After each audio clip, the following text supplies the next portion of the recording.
Can a city legally place durational time limits on the display of political signs? Thanks to a lawsuit by the Indiana Civil Liberties Union, residents of Lebanon, Indiana will no longer be restricted from displaying political signs on the back of golf carts as they parade them through the city streets. This one had me written all over it. The headline, "Lebanon will settle political sign lawsuit for $3,001, gave me a good laugh. I was sued by the town of Thorntown after Council President Gary Jones became upset that I put out a sign inviting the public to guess who the child molesters were. His adult son was recently arrested after coming to the house and trying to shower with a younger sister and then cutting his mom with a knife during a fit of rage because she wouldn't allow it. This time it's Lebanon again. We see that the Lebanon City Council has been busy at work not studying the law. This is the same council who made the local spotlight by so brilliantly interpreting the Indiana Code as it relates to public highways to mean only numbered state routes.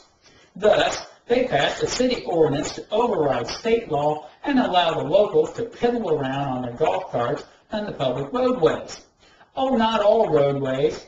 You could only cross state routes 32 and 39, but not drive on them. Come on, kids, hop on the cart. We're going to Walmart. Skip your baby sister there between the laundry bags. Safety first. After the ordinance was passed, the state police made it clear that if people were unlawfully operating golf carts on the public highways, roadways, streets, or whatever you want to call those lanes of blacktop that cars cruise along on, that citations would be issued. I don't think the definition gets any simpler. Here's Indiana Code 913-2-175 defining street or highway. Street or highway means the entire width between the boundary lines of every way publicly maintained when any part of the way is open to the use of the public for purposes of vehicular travel. The term includes an alley in a city or town. This was added in 1991. Lebanon later repealed their ordinance allowing golf carts to be operated on our streets, cobblestone ways, and dirt trails. So here comes round two of how to look like a bunch of small-town illiterates on the outskirts of Indy.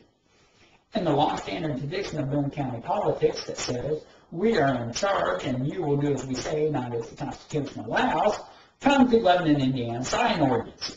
Since elections are only a formality here and are generally determined long before the polls open, they really see no need to have campaign signs up anyway, but do allow them for 30 days. It's never really been a problem until a resident complained that the street department had removed the sign from her yard. Not only was the candidate not from the predominant and accepted political party here, but it was black.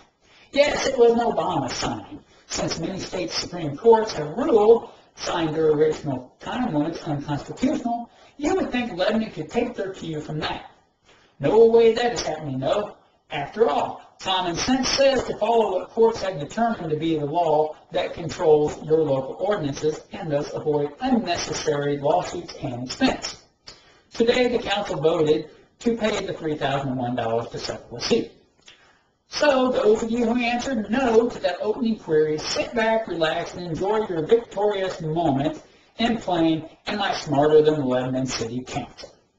Thanks for tuning in and checking back tomorrow. I'm sure I'll find some stupid act to give you the lowdown on then. I don't know why it's called common sense when it seems so difficult to find.